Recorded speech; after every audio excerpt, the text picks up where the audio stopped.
5, 4, 3, 2, 1. Action. And that's what you get when you have Ishaan Khatter as the guest on your podcast. Welcome. I want to start by talking about the hauntingly beautiful Homebound, India's official selection for the Oscars. You play the character of Shoaib and your friend is Chandan. I'm not going to give away the story of the movie because I want to go, make people go out and watch it. But it is about friendship, humanity, also a lot of pain, but also about hope. You have called it your best film to date. What stands out for you? Yeah, I think, first of all, thank you for having me and thanks for letting me do the clap. I started in the clap voice. So. I know, I don't see it controlled easily. Yeah, I think I've realized how important it is to me to be really proud of the work that I've done. And this definitely feels like the kind of work that I set out to do, and in that I mean it's entertaining, it's engaging, it's beautifully crafted. It's a film that I'm very proud of, a very well made film with some excellent makers, Neeraj Ghaiwan at the fore of it. But beyond all that, I think it holds deeper meaning. I think it's a film that is important not just for the country but for the world to see right now, because I think it has a really beautiful way of getting through. And we've seen that. We've seen that when it played at Cannes with a very specific audience, film critics and connoisseurs. And then we played at TIFF at the Roy Thompson Hall with 2,000 people in attendance. And we saw the kind of visceral reaction it brought in them. And we've played here with some of the veterans, the stalwarts, Nasir Saab and Javed Saab and Aparna Sen ma'am, and so many people saw the film at a special screening before we had the big premiere where the industry came, and the reaction has just been unanimous. And I think it's kind of not to sound self-important, but the film seems like it's moving something and stirring something within people and awakening this dormant humanity that we've all just gotten so used to being desensitized and looking away, or even looking for a moment and then moving on really quickly, that I think we've forgotten to humanize people. You play a Muslim boy whose friend is a Dalit, Chandan. And of course none of us with our privilege have ever known what it means to live on the receiving end of discrimination, but also have aspiration and hope, pakka makan, a government job. And the film touches upon things that still happen. A glass of water that somebody doesn't want to touch because a Dalit person has touched it. A Muslim who will be questioned for his patriotism because there's an India-Pakistan match on. These are things that actually are captured in the film.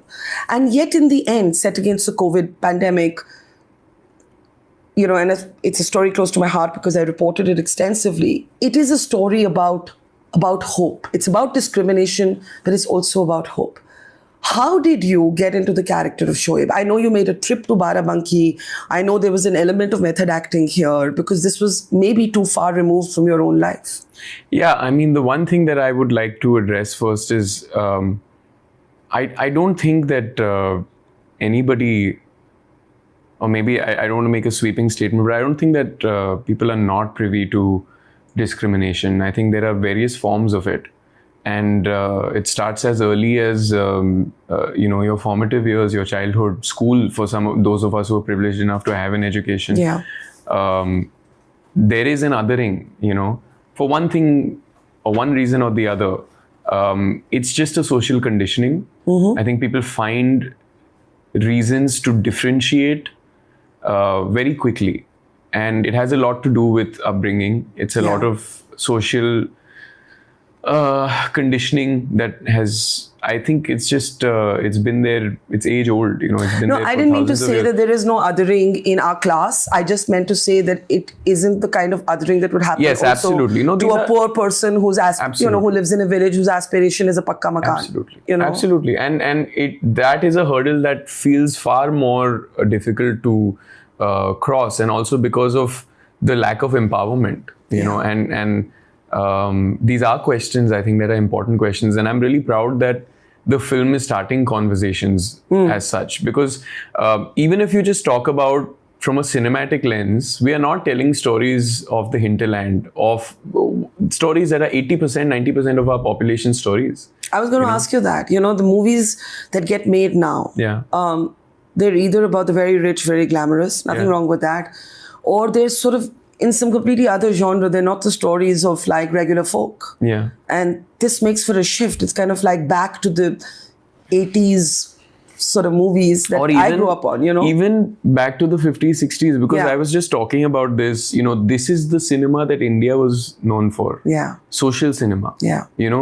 Our golden period was the 50s, 60s, when we'd just come off our independence. That revolutionary thinking was the norm. Yeah. We had makers like Guru Dutt, even Raj Kapoor, Satyajit Ray, Bimal Roy. These were all makers that were talking about society. And and it makes me so proud to see people talking about Homebound in the same breath as talking about a Do Bigha Zameen or talking about these makers that I just mentioned. And I think that's what makes Neeraj very special, is that he's able to tell a story that is very deeply rooted, very Indian, but take it to the world. Yeah. It's not inaccessible to It's anybody. not art house to the degree that It's it doesn't not make art sense house. to people who haven't lived it. Exactly. Yeah. And so I'm very, very proud that we were able to walk that line. And I just think that beyond all of this, it's a humanizing film. It's a sensitive film. It's a deeply observed film. That makes me very proud, and What happened in the second I Barabanki? read it, I was like, okay, this is special. Yeah. What happened in Barabanki was, so when we started prepping for this film, stage one for us was he gave us reading material, gave us Annihilation of Caste. He gave us a lot of articles that made us understand the historical And context. did you actually of it. read it? Yes. And all the cast. And then also we started dialect work, which was stage one for us to enter these characters. And it was very important to him. It's very specific to him. But at some point I told him, I was like, Neeraj bhai, we can't find these characters sitting in an office in Dharma Productions in Andheri West. It won't happen. Yeah. So I'd started to urge him, and I think he already had the intention, but if there was one thing we could do in prep, I was like, let's go. Let's just take a trip. And we finally did. So it was Neeraj bhai, it was Vishal and I, Sridhar Dubey, who is in the film. He's also our dialect coach. He's also helped with additional dialogues, and he's playing Vikas Tripathi in the film. So 4 of us went. And, we met with people from various communities, just the conversations we would have, ask them about their daily lives. It reassured a lot of the text for especially us, the actors, because Neeraj had done a lot of research. He'd spent 3 years with this material. Did you discover something that surprised you, that you were like, I didn't know it was like that? Were you taken aback? Like one of the things, for example, that I'm always taken aback by when I travel into the interiors of India is that people sometimes have nothing, but they're like so generous. There is just, it is overwhelming actually. Exactly what I was going to say, because I was trying to find maybe a capsule of information or something, but all of that was academic work we had done. What really struck me was it was so humbling. Yeah. And it felt, and Neeraj bhai keeps saying this is one day where we went to this house of a family, and this gentleman, he fed us, he took us in, and apni rasoi mein wo rotiyan bana rahe the hamare liye, and they'd gotten sabzi and aam khet se laye the wo apne, and they made us chana and dal and roti and sabzi and chawal, and we were eating puri and chawal, and at some point he told Neeraj bhai, he said ki aadmi gareeb hu lekin khana bahut acha khilaunga. And he just choked because he just realized what we're doing is so small. Yeah. Yeah. When it you is look at the overwhelming. lived reality. It is overwhelming. And they were so generous and they were so kind, and then unki 3 bachchiyan thi, and one of them is excited about singing. She has a talent for singing, so she sung for us. They put on a show. फिर मुझे वो छत पे लेके गए. They showed us the 2 trees that they look at every evening, and they call them Nobita and Shizuka from the cartoon program. And I don't know, it's just these intimate details you would never imagine. And this, Neeraj keeps stressing on this, that kalpana, your imagination is limited. So he does borrow from reality a lot, and it gave us something very ephemeral. It's hard to explain. First of all, it really bonded us, and we really came in sync, and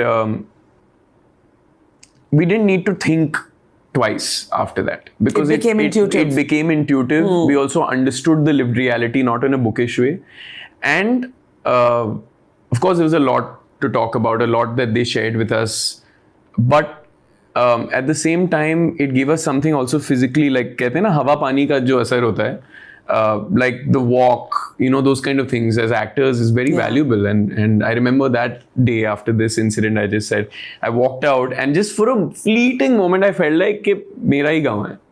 And I felt that, and as I felt that, I felt my gait, you keep doing these things and trying to find something, whatever. Yeah.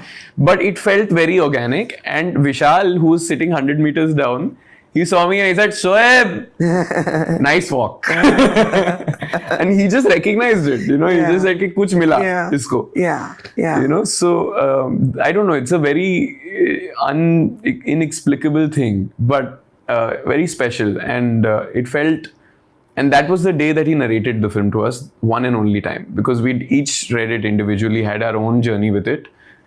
But then he said, "Aaj main sunata hu tum dono ko film." And we sat down under a tree, next to a mazar, and he narrated this whole film to us. And it was, it sounds flighty, it was a very spiritual experience for us. And the last 2 scenes of the film, which if you've seen the film, the highway scene, and there was a storm that came in randomly, and it started raining, and we had to get in the car, and he finished narrating it in the car, and he played Raah Pe Rehte Hain, Gulzar Saab song, and we were just I think we all had a similar emotional reaction to how people are now responding in theaters, and we were just sitting just quietly sitting for the rest of the drive on our own, digesting it.